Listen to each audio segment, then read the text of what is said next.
Why you shouldn't start a cleaning business. So most of the videos out there on YouTube about the cleaning business talk about how you set it up and why you should set it up. And sure, we all know the positives, the low startup costs, the recurring revenue, the ability to run the business remotely. But what if you're really serious about starting a cleaning business? You need to know what the negatives are. And this is what I want to cover off in today's video, because if any of these are really pertinent to you, you really want to think twice before setting up a cleaning business. So let's dive straight into it. So first of all, you think this is a passive income business. Many people talk about passive income, the ability to generate revenue and generate profit with little to no time inputted into the business. But in reality, the cleaning business is not a passive income business. Even if you have a team of great cleaners, lots of great clients, VAs to run the day-to-day operations of your business, because there will always be fires going on in your business. Ultimately, this is a people management business.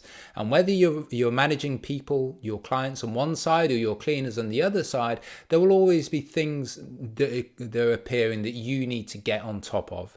So we can build recurring revenue into our cleaning business by having weekly or bi-weekly or monthly clients, and that gives us great stability. But even with that, there will always be things that are happening. So if you think that by setting up a cleaning business you will have a passive income business that requires none of your time, you really want to think twice before getting involved with this industry. Number two is then you're looking for quick cash.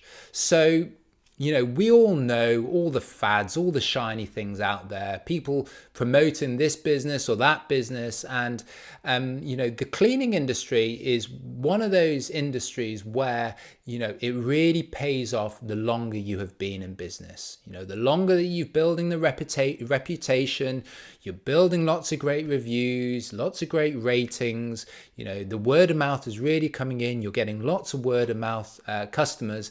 From experience, this is where you tend to see the most successful businesses, the businesses that have been around for a long time and have consistently delivered a high quality service. And ultimately what you find is that those businesses that really get their marketing right tend to be the ones that outperform. They've tried lots of different channels, they've figured out what is working really well, and they've doubled down on that to find the best quality clients at the lowest price possible. So I have a PDF about the top 20 marketing channels for cleaning business owners.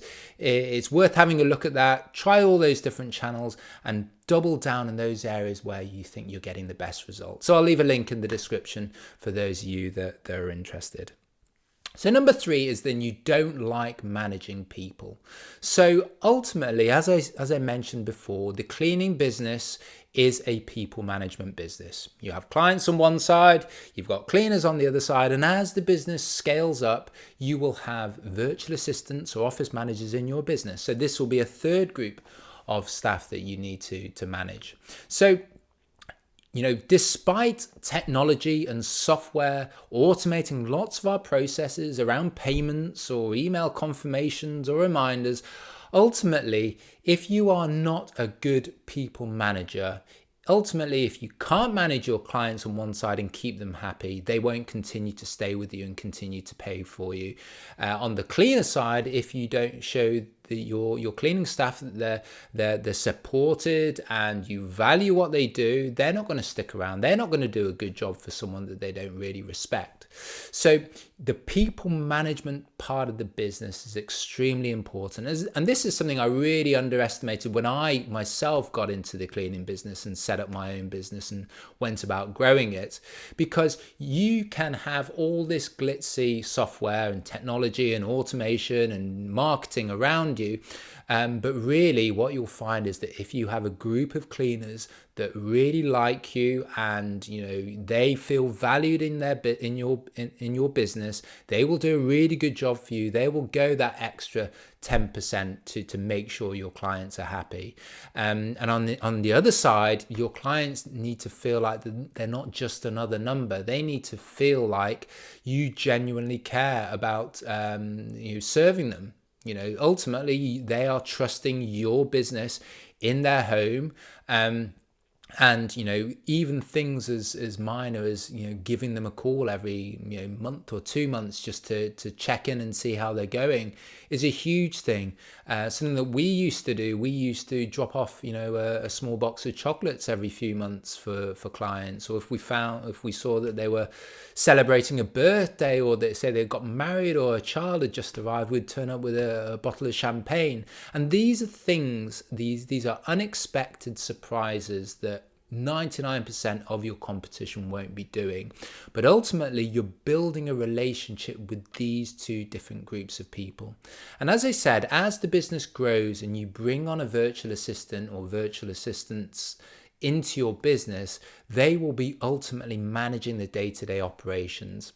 And again, they need to feel valued within your business. And if you get all these three groups set up correctly, people feel happy in every single bucket of those, then you are in a fantastic position. But if you think that setting up a cleaning business, with having online booking forms and automation means that you don't need to be managing anyone or speaking to anyone in your business, then this is obviously not the case.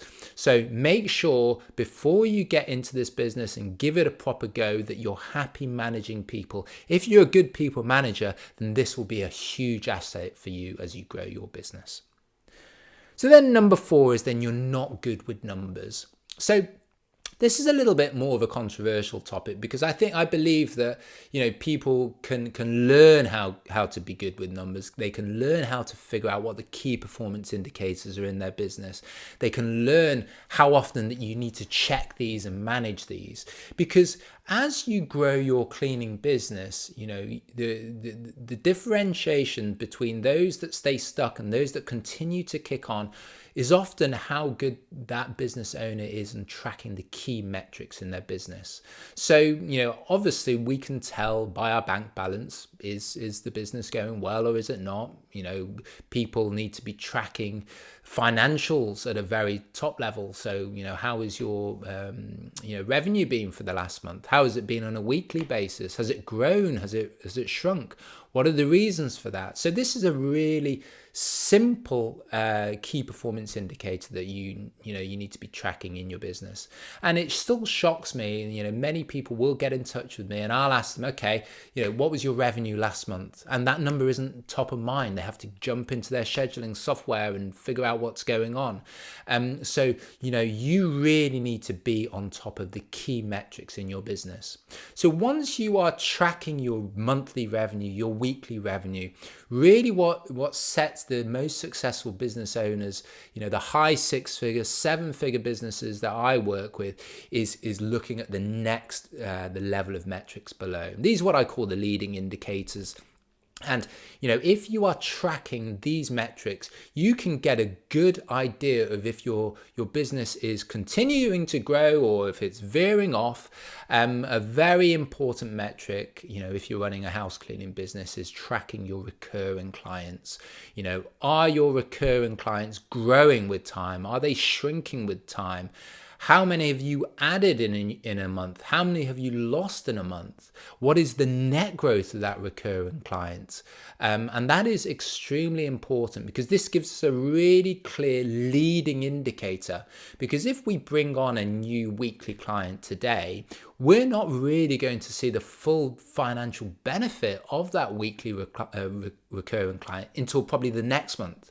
And on the same case, if we lose a client in a particular period, we're not going to see the full financial impact until the following month either. So tracking your recurring clients is a really key thing that you want to be doing. I would tell all business owners, whatever size, that we need to be tracking this number very carefully. How many new recurring clients has our marketing brought us that particular month? How many recurring clients have we lost that month? This is something called our churn rate. We need to really be on top of that. And as you grow the business and you get more recurring clients, being on top of this churn rate number is going to be extremely important. Generally, if you are losing 5% or fewer recurring clients in a typical month, that would be a good number to aim for, 5% or less. If you are getting up towards 10%, you know that you're probably losing too many clients. You need to figure out, why are they leaving? Is it because budget is an issue? Is it because they're moving out of town? Or is it because they're not happy with the quality of service? Obviously, budgetary issues, there are certain things you can do. You may be a bit more flexible in your pricing. As I talk about, you don't want to drop your prices too low. If people are moving out of town, there's not much you can really do there. But on the quality side, this is something you absolutely want to minimize as quickly as possible. If you're finding that you are getting lots of cancellations because of quality issues, you need to figure out, why is that happening? Is the quality issue coming about from one particular cleaner? Is it prevalent across the whole business? Are you tracking your ratings carefully? What is the level where you think that the standards need to be?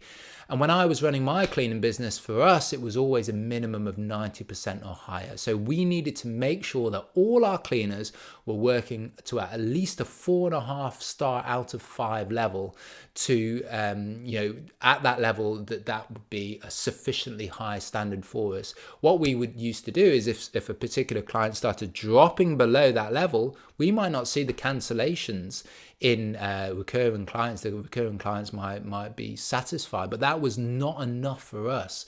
We would want to make sure that they were delighted with our service.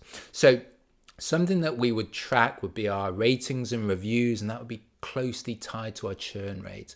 So be very, very obsessive about your recurring client metrics in your business.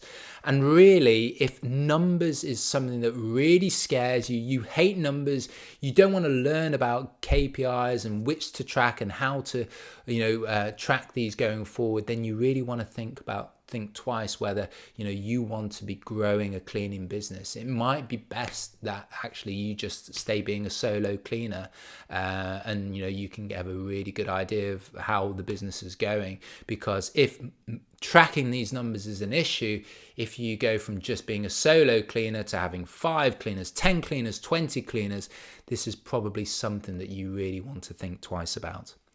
But if these 4 things are items that don't worry you, and you from what you've heard today, you are still keen to pursue growing a cleaning business, then take a look at my next video. This is the most popular video on my entire channel. It's how to set up a remote cleaning business. It will go into some of the key things that you need to get right in your business early on to make sure that you're set up for success, and you will grow and build a highly profitable and large cleaning business. So I'll see you on the next one.